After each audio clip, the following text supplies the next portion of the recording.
Hey, what's up everyone? DREAGEN back again, here to tell you that you should be watching The Dirt.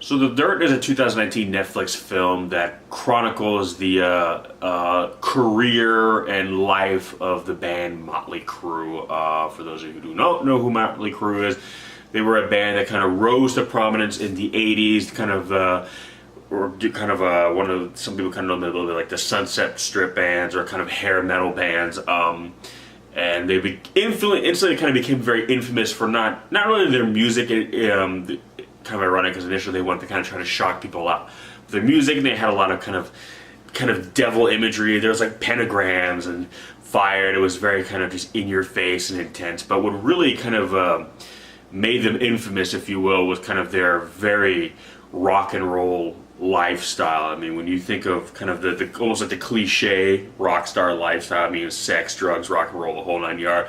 These guys literally, fit the bill to a T. I mean, there was pretty much nothing they didn't do. And on the surface, it was, they kind of fell in line with a lot of that whole scene. But what a lot of people don't realize too with Motley Crue is that they were kind of, I don't want to say the pioneers, but they essentially were kind of the band that ushered in a lot of what kind of became the LA hair metal scene, if you will. And a lot of I feel the bad rap that they sometimes get, or they kind of get lumped in with a lot of these other bands just because so many of these other bands essentially were trying to copy and replicate their formula for success. So you see Motley Crue come out, they had spandex, big hair, makeup, just super in your face, super intense, and a lot of other bands tried to replicate that. But once record labels saw this was a kind of marketable product, the replication was more watered down, more commercial. So if you look at bands like, Poison, for instance, yes, they have big hair, yes, they're wearing spandex, yes, they have makeup,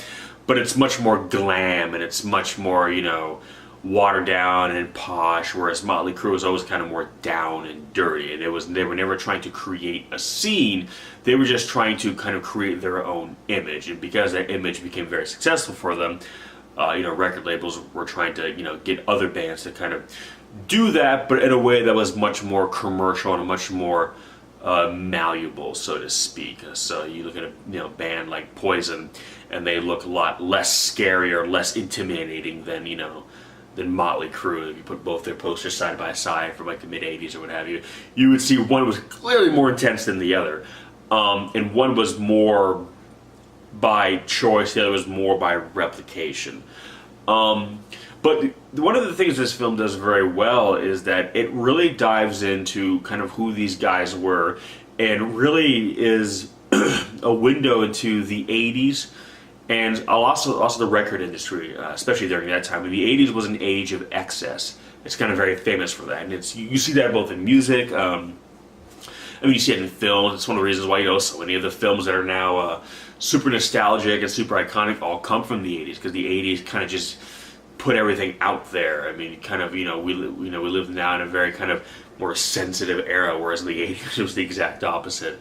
But it's interesting to see like why this came to be. And I had, recently was listening to an interview with Nikki Sixx, the bass player and founder of Motley Crue, talking about that. They were kids of like the 70s, and essentially they were kind of doing what they thought they were supposed to do initially, because you've always heard stories of bands like Led Zeppelin and Black Sabbath, and again that sex, drug, and rock and roll lifestyle, and they kind of felt like, well, if you're going to be in a rock band, if you're going to be in some kind of metal act, that's kind of what you're supposed to do. And they didn't have anyone telling them to slow down. They didn't have anyone telling them to, no, don't do that. Or hey, maybe you shouldn't do all that cocaine. They didn't have anyone telling them no, because everybody who was working for them was making a lot of money off them, because the band was very successful. The music, was very successful. So essentially, the record label, all the kind of a lot, and I'm not speaking for all the people behind the scenes. Frankly, I don't know. I'm just kind of going by what the film showed and basically what I've read in interviews. But it seemed like there was a lot of people there that really weren't there for the band. They were there for kind of what the band was giving them, which was a lot of money. They were making a lot of money. And for whatever reason, they're like, well, whatever it is they're doing, no matter how crazy their life is, no matter how excessive they are, it's translating into profit. So let's not mess with that. Let's just facilitate them. Let's basically kind of try to manage the madness as much as we can, while still letting them kind of be who they are, so they can continue to keep making hit records, hit songs, hit music videos. And again, no one was telling them to slow down. No one was telling them to stop. No one was telling them, it's like, listen, it's about the music first and foremost. This other stuff, you don't have to do all this other stuff to be in a rock band. That's just kind of, was the era of kind of the 60s and 70s.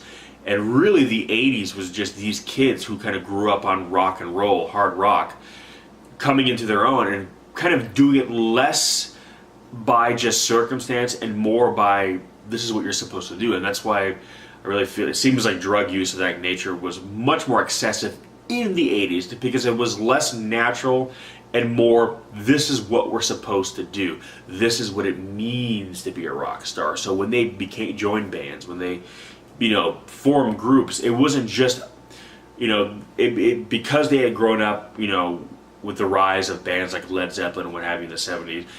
Now being in a rock band was more of a package deal, so to speak. It wasn't just, hey, let's make a band and make some music. It was like, we're in a rock band, we're rock and rollers, we're rock stars, so this is what it means to be a rock star, let's do it. And again, no one was saying no, and all this stuff was made super accessible. So 1982, when you're 19 years old and you get a record contract and there's drugs everywhere and women are throwing themselves at you, and you don't all of you don't necessarily have perhaps even the most stable home life, or even really a home life, well, what are you going to do? There's no kind of opposing force there telling you no. Everything is just like, well, there are no brakes being applied by anyone, therefore you just dive in.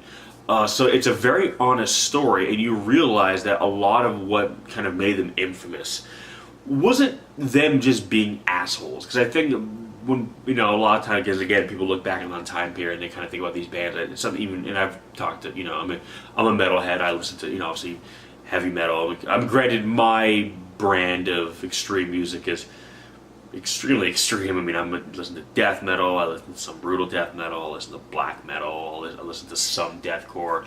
So I tend to lean more toward the extreme end of the spectrum. And in terms of metal in the 80s, admittedly, the Sunset Strip scene wasn't really my thing. Again, if I'm going to listen to metal from the 80s, I'm surprise, surprise, Metallica, Judas Priest, Napalm Death, that more of that kind of style. But I've always found myself enjoying Motley Crue's music, and I think whereas other bands from that era, not really my thing, and I've always kind of wondered why that was. Like, why do I find myself jamming to Motley Crue? But you put on like Poison or Skid Row and nothing against those bands, but it just doesn't do it for me. And I realized, because again, Motley Crue was kind of the catalyst that really pushed those bands, or really kind of created a scene where, because of their success, because of their style, because of their look, record labels saw that and like, okay, that's selling records, so we need to make a lot of that. So we're gonna, Motley Crue's still going, but now we need to kind of usher in a bunch of other bands that want to do that. And granted, also a lot of these other bands were seeing the success of Motley Crue, like, okay, let's do that. But these guys were not necessarily as rebellious, as aggressive as, they didn't necessarily, Motley Crue kind of were the way they were because of who they were. Whereas some of these other bands are like, well, we're not really like that, but that's what sells. So we're going to try to look like that, but because we're not like that, it's not going to come off as aggressive, as in your face, as ballsy, so to speak. So again, you see a lot of these hair metal bands, and on the surface they seem similar. I mean, they the hair, you know, the spandex, the big music video. I mean, that's the other thing too. MTV came about this time, and for the first time ever, people were not just hearing the music on the radio, but they were seeing these bands. And Motley Crue had a very visual style. Again, you look at those pictures of them, and you know, they were made for MTV. They didn't look like normal guys. You know, they were done up. They were over the top. It was big. It was bold. It was in your face. It was made to be seen. So again, all that kind of coupled together equaled a lot of success for them. And again, a lot of these bands were saying that, but some of these people didn't come from broken homes, and some of them didn't come from, you know, rough childhoods or what have you. So again, they didn't have necessarily the attitude. But again, they're like, well, the look is selling it, because now with MTV, music, and I'm not saying this is a bad thing, but music had become superficial now to some degree, because now there was a visual component. Whereas before, if you really wanted to see the band, well, you went to the live show. But now, because of that, people are like, okay, well, even if we don't have the attitude, if we have a really polished music video where we're using the same director, the same camera setups, and we're kind of wearing the same kind of clothes, we can maybe kind of ride that Motley Crue rave, even if we're not as wild, or we're not as crazy, and we're not as over the top as they are, but we'll kind of look like them and have this similar feel. And it worked. A lot of these bands were selling records, they were making money, and it just became really just oversaturated after a time, and the music itself was becoming very diluted to the point where, yeah, there was guitar, bass, and drums, but it's essentially was just only one step removed from being pop music, basically. Whereas Motley Crue, you know, they went through periods of time where they were a little bit more heavy versus not so heavy, but they were always a rock band. They were always metal to some degree. They never really went super soft. But yeah, it's a story that it really shows you what these guys went through, and that for them, all they really wanted to do was kind of really have a family and really join together and really just be a part of something that they felt was important. And before the record labels got involved, before, you know, it became a whole scene, you really saw that there was a love of music. These guys were music lovers. They enjoyed music. And one of the things that really didn't make it into the movie, but again, talked about it in interviews, they said, you know, they weren't just listening to like hard rock, they were listening to punk, they were listening to some of the new romantic stuff. They were kind of students of music. They liked all different kinds of music. And I think that's why, if you listen to the kind of the hair metal scene, you know, Motley Crue I think is still distinctive, because even if you don't like their music, you have to give credit where it's due, that they are good musicians. They are good at what they do. Whereas a lot of these other bands were just trying to copy Motley Crue. So they weren't really pulling from influence. They were just trying to replicate that sound. Whereas Motley Crue created that sound by drawing in from all these kind of eclectic influences, and then kind of putting a coat of paint on it that was uniquely them, kind of putting their own spin on it based on kind of who they were as individuals. And that's kind of, I think, what made them so stand out. It wasn't just the visuals, because again, you can look really gnarly and it makes for a great poster on some kid's wall, but if the music doesn't kind of speak to someone, if the music doesn't kind of live up to the image, well, again, you'll have what, you know, a lot of those other 80s bands were, sure, really striking imagery, but the music was like, you know, very fluff, very watered down, very obviously designed to just be a marketed product by a record label to make a lot of money. So it's a story again, and again, the shit these guys went through was like, I mean, I listened to some extreme metal bands, and I'll watch their bios or read their biographies, and a lot of these guys, even though the music is super intense, they haven't gone through nearly the kind of shit these guys went through. So, you know, even though my heart will always be with like the super heavy stuff, and it's not as a dig to bands like Motley Crue, it's just more or less just, you know, when I listen to music, that's the stuff I resonate more with.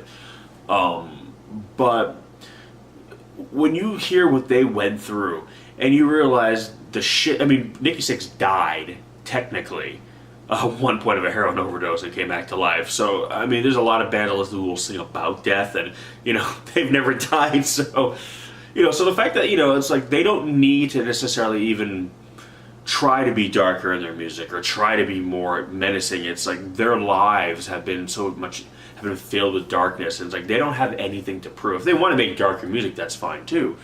But if they don't, no one can really call them out as being soft or weak, because at the end of the day, the lives they live, what they've been through, and not even just the lives they lived when they became, you know, rock stars. Some of them, even the live, you know, their lives previously. I mean, Nikki Sixx's childhood, from what I've gathered from this film, was pretty, you know, not great.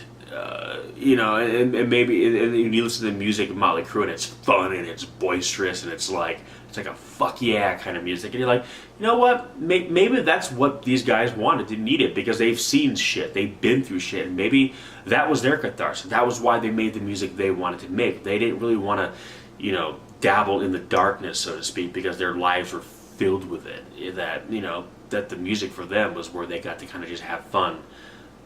And play a little bit more, whereas other people maybe have more well-adjusted lives, and that is why they are drawn to darker things, because that's their only touch of it. And, you know, and admittedly, that's, you know, and there's nothing wrong with that, because again, you look at a lot of these bands that are super dark, and you see them in real life, and they're happy people, they're well-adjusted, but because they didn't have darkness in their life, they're curious by it, so they want to explore it through the art. Whereas for some people, I mean, there's some bands I listen to have horrible lives, and they put in their music, and the music is super dark and depressing. You know, just read about Jonathan Davis's from Korn's life growing up, and then listen to that first Korn record, and you're like, holy shit. But for some bands, like, maybe that's not what they want to do. Like, okay, we have dark lives, we've been through terrible, terrible things, and when I get, you know, in front of the microphone, or, you know, on the bass or the guitar behind the drum set, maybe I don't want to write the most depressing song of all time, because when I get off stage, that's what I'm battling. That's what I'm dealing with. I'm dealing with that darkness, and when I'm on stage playing, that's maybe the only time I'm not dealing with. That's maybe the only time where I can kind of get away from it for a little bit. So I don't fault them at all for, you know, not being, you know, brutal or super dark, because you know that's not the music they wanted to make, and I never want a band to force it if that's not who they are. As long as the music is good and it's legitimate, then hey, you be you. And again, I don't just listen to heavy music. I mean, one of my favorite bands of all time is a kind of alt metal, alt hard rock band named Raw, R-A. You know, really good band, but they're not brutal metal. I mean, they play around with kind of metal and more hard rock and more alternative stuff, and I love what they do. But yeah, it is interesting to see, you know, the personal side of it, but also, again, like I said, the business side of it, and you realize kind of how the record industry works, and that the record industry doesn't really care what genre of music is hot. You know, the 80s was hair metal, then in the early 90s, the grunge scene blew up, rap music was starting to sell records, you know, and then kind of the late 90s, early 2000s, nu metal, you know, kind of blew up, and a lot of people actually compared nu metal, for instance, to kind of the 80s hair metal scene. It kind of started in California, and bands like Korn were, you know, could be similar to Motley Crue. They came on the scene. They sounded very different than, you know, kind of the grunge sound that was going on at the time. They had a completely different look to them, dreadlocks, they had more street clothing, whereas instead of being really, you know, wild and crazy, they were kind of dark and depressed and heavy, you know, that kind of thing. And then, you know, record labels saw that there was an interest in them people, and they started, and then suddenly there were so many different nu metal bands that came out, and you know, they all became super polished and super watered down and super formulaic, and they all seemed to be just trying to copy, you know, each other. And like the hair metal scene, it died because of kind of just the oversaturation of it, because record labels said, hey, we can make a lot of money off this, let's just try to pump this for everything it's worth. So it shows you that these cycles that the record industry was going through, really, in kind of now with digital media, things have kind of changed a lot in the industry, but prior to that, that's kind of how it was. It would latch onto something, and, you know, they would find the people who kind of started it, who kind of were basically legitimate about it, and then it would try to milk it and just try to replicate it, and you would get all these kind of clones, these copies. And this film does a really good job of kind of showing you, like, why a band like Motley Crue kind of has stood the test of time, why they kind of survive the scene in which they kind of spawned, so to speak. It's because their music came from a real place. They formed a band because they wanted to form a band. They didn't know if they were going to have a big record deal. They didn't know if they were going to blow up big. They didn't know. They wanted it, but they didn't know. But they wanted to make music. It was who they were. It was in their blood. And whether they were successful or not, they were going to make music. You know, and that's what really differentiated between a lot of the other bands that came after. Not all, though. I'm not painting them all in the same boat, but there were a lot of bands that were only around because that was the scene, and let's just copy that, try to get a record label, try to make money, and that became what it was all about. Whereas, again, bands like Motley Crue, sure, they partied hard, harder than most bands probably ever do. But at the end of the day, they were still there because they wanted to make music. That was the initial goal, that was the initial dream, and that's why despite everything they went through, they always came back to music in one form or another, whether it was as Motley Crue or it was like a lot of some of their side projects. I mean, they all kind of had different gigs along the line, like Tommy Lee had Methods of Mayhem, so they've all still dealt with music when they could have just sat back and not done anything with it. So yeah, I know it's kind of a long-winded discussion, but again, it was a very eye-opening story, and I think aside from being just a great character drama, like learning about who these guys are and were back then, and kind of seeing the excess and really seeing what it was like back then in the 80s. It's also a good story because it shows you kind of what the record industry, what this kind of industry can do with people. Like it can take people like now we know they a lot of times will say too is it's good to have a dream, but stay focused on the dreams. Keep it, because there's going to be a lot of people who are going to tell you what you want to hear because they want to make as much money off of you. And it's not because it's you, it's just because you're there and you're the thing that's hot right now. If you could be anything else, and it could be a completely different style of music, completely different artist, and if they're able to make money off that, they would do it too. So it's not really about you. So as long as you understand that, and you have, make sure they work for you and make sure that you're getting something out of it. It doesn't matter if they're insincere or not. Ultimately, you're getting something out of it. But if you're just being used by them, then they're not going to look out for you, and they will let you be as self-destructive as you want to be, and they will take as much from you as they can before eventually you just, drop dead. So it is a very eye-opening experience, and it really shows kind of like why these guys went through what they went through, and really how it was, the lifestyle they lived was really a product of that era. That was a product of that decade. And while it's very easy to kind of sit back and judge, you realize that if you were in their shoes during that time with those opportunities and no one saying no, no one putting any roadblocks in front of you, who's to say that any one of us would be any different? I mean, I'm not saying we'd all would have done it, but let's be real, the majority of us probably would have. But yeah, so that's The Dirt in a nutshell. I know I kind of talked a lot about it, but it's a good movie, and it kind of really made me understand why I've always kind of enjoyed Motley Crue, even though they are a far cry from the kind of metal that I generally listen to. But why I found myself always just kind of enjoying their music, and it's because at the end of the day, they're real musicians, and they're good at writing songs, and they're talented musicians, and you can hear the talent in there. You can tell that it's being created by guys who know their shit, and not just guys who just trying to milk some gravy train basically. So The Dirt, it is currently on Netflix. It's a Netflix film, so I doubt very much it's gonna be leaving Netflix. So go check it out, give it a watch, come back, give me some of your thoughts. If you have seen it though, let me know what you think. Are you guys Motley Crue fans? Are you? I mean, I'm not super old, but I'm super young. I was born in '84, so for me, I remember some of the '80s, but I was more of a '90s kid. But for some of you guys who maybe were of age during that time period, like, do you remember that scene? Do you remember the level of excess? And then watching this film, was it really kind of like, wow, that's it's crazy to kind of look back on it now and really kind of see it from afar and understand that scene for what it was, were you a fan of the kind of the hair metal scene, or were you like me, you're more of an extreme metal fan, and you would rather be listening to like Metallica and Slayer during that time, and do you hate bands like that, or did you at least maybe now more of an appreciation for what they went through and why they wanted to make the kind of music that they did? Either way, regardless, give me some of your thoughts. Let me know. I'm always very curious to know what you guys have to say, especially when it comes to music, which is something kind of near and dear to my heart. So thank you so much for watching, guys, and as always, I will catch you on the next one. Peace!